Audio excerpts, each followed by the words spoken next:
सेव्यमान पावनाद्रिपङ्कजं ज्ञानयज्ञसूत्रमिन्दुशेखरं कृपाकरं नारदादियोगिवृन्दवन्दितं दिगम्बरं काशिकापुराधिनाथ कालभैरवं भजे।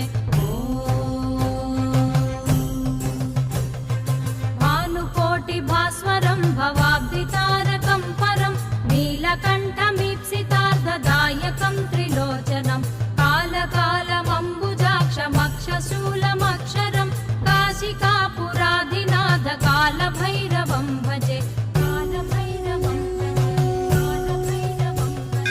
शूलटङ्कपाशदण्डपाणिमादिकारणं श्यामकायमादिदेवमक्षरं निरामयं भीमविक्रमं प्रभुं विचित्रताण्डवप्रियं